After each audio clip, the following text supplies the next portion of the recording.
Hey,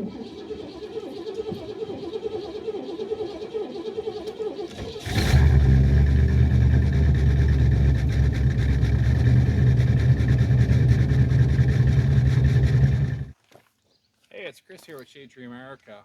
Today, we're actually going to do a little bit of work with the van. It's nothing really crazy or anything, nothing really hard. We're going to change these lift struts. I have a pair right here. We're going to change both of them. We have the electronic lift gate motor here, so we don't have to worry about that. We're not going to change that. It's still in good shape. But we're going to do these really quick, so just follow along, and this shouldn't take too much. First thing you're going to want to do is, you'll see a clip on this. You're going to remove the clip.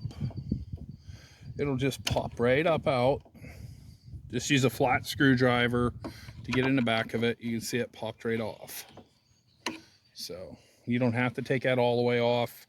If you want to, you can. So it really just depends on how far you got it. So then once that clips off, we'll just take and tap that off. Now the tricky part is holding this whole assembly. Either have somebody as a second hand or a board or something to hold that, and you're going to remove the bottom clip. Bottom clip's the same as the top. Just get underneath there with a screwdriver and just pop it back. And then all you have to do is just pull it right out of the way.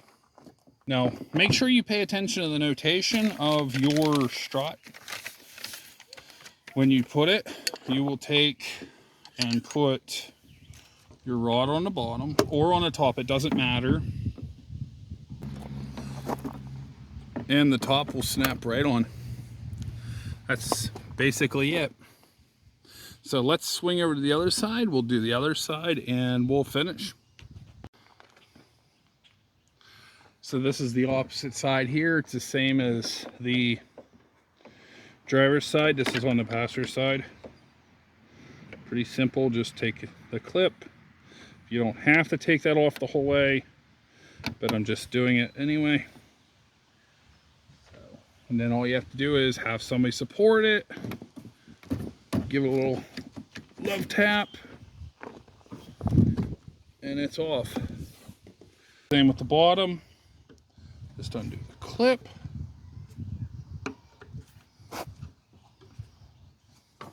It's out of the way. It just comes right off.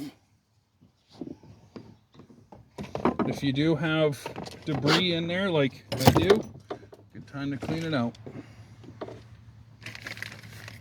It doesn't matter which side you clean or hit or snap on, just make sure the struts are in the same indentation as what they were before. You just take the other side, make sure you line up the hole, and make sure it snaps. That's it.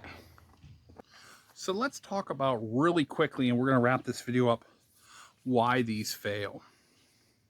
Well, over time, they're the same as your shock absorber on your car. The seals go bad, they leak, and they get a little bit of contamination on the seal every so often on the shaft, you know, dust, dirt, debris, and maybe rust if they've been sitting for a while. And it kind of cuts into the seals and stuff. So, same as your shock absorber, they go bad. Now, what do you look for really quickly in what you would know that they're bad? One, leakage. You rub your hand on it, you get a little bit of oily feeling. You know it's bad. Two is you can see there's debris build up around here, like furriness. That's just basically what that is the oil is right there. It's gathering right there and collecting dust. And third and final is if you're going to have a problem more towards the cold or just in general, what, you know, with the weakness of these, you'll notice your back hatch, or if you're going to change the ones under your hood of your vehicle, that they just start weakening. They're just taking a little bit harder to hold up.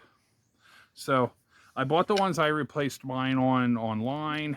You can get them in the local parts store or whatever. You've seen how easy it is. It's not hard.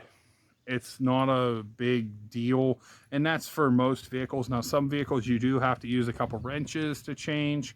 If you don't feel comfortable, don't try it. Take it to somebody that you would know that could do it. So that being said, we're going to wrap it up on that. I'm going to catch you guys later. Enjoy the sun today. It's pretty sunny out, so we're going to enjoy the day. So we'll talk to you later. Stay safe out there, what you guys got going on, and God bless.